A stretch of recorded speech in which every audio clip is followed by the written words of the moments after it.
So here it is, the latest offering from Apple. It's called the iPad, and anyone familiar with the iPod Touch or the iPhone will immediately recognise it. It's like a sort of giant version of it. There's the iPhone and there's the iPad next to it.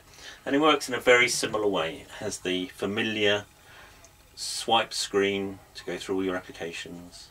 You have all the buttons across the bottom that have email, your calendar, which is a very nice function, shows you what you're going to be doing today.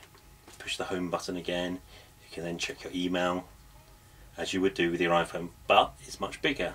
And then when you turn it sideways, you have a more detailed view of what you're looking at. So you can either look at it in portrait or in landscape. Some of the good points, the really good points. Photographs, for example. This is a stunning aspect of this device, and a lot of photographers I think are going to be very keen to get their hands on this because it displays your photographs beautifully. Just push the photo icon, you can flip through all your photographs, choose the folder that you want, and you can see all the lovely photographs again. Push the button, turn it sideways again, that familiar pinch.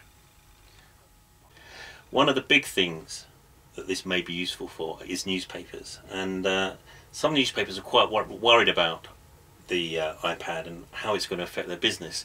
And the key to the newspaper's success is how good they can make their application work on this device.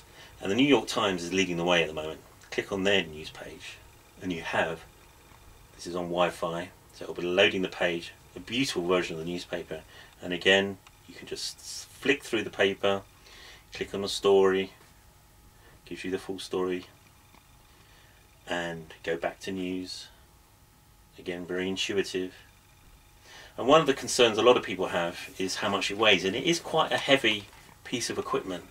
And holding it in one hand, even just for this little brief interview, is beginning to make my arm ache. So I can see that you're going to either have to rest it like this, or you're going to need it when you're at home or in the office. You're going to have a little dock, which Apple are releasing in a few weeks' time. One of the other things that people will be interested in is how easy is it to type in on the iPad. Use Safari to get onto the internet, click on the address bar, and up comes the keyboard. And actually it's quite easy to use. When you turn it to landscape, it brings you a very nice and easy to read and type keyboard. No problems there. Another stunning part of the iPad is its mapping. It takes mapping to an all new level. You've seen it on the iPhone and the iPod Touch, but this gives it a new dimension completely.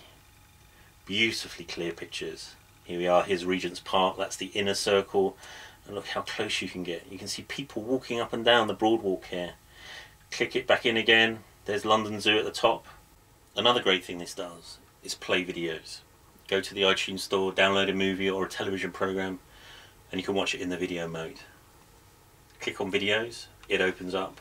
Click on the program you've just downloaded, and away it goes. That looks pretty good. We'll turn it this way, and then tap again, and you get a nice full page.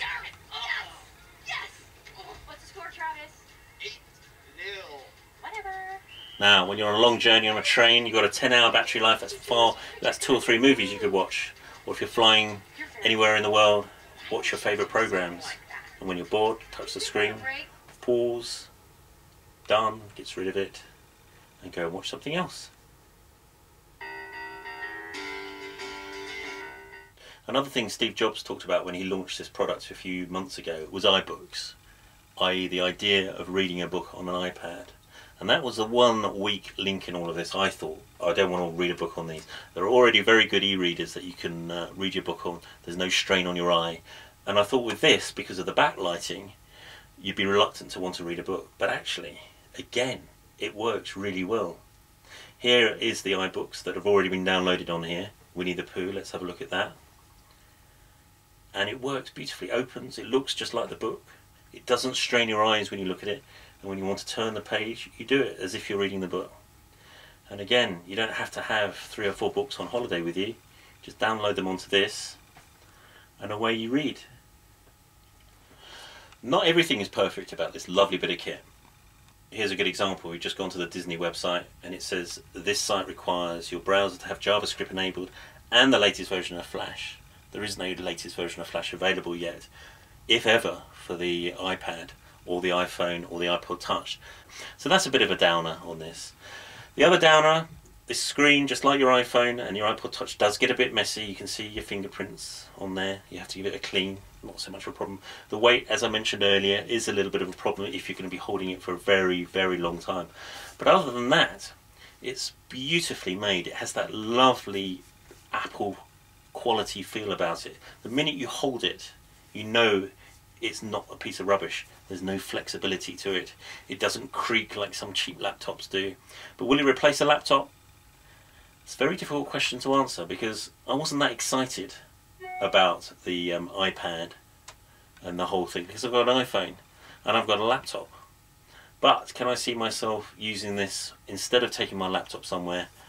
Actually, yes, I can. It's so much lighter than my laptop. You can put it in a small bag rather than having to have a proper laptop bag and cart that around with you.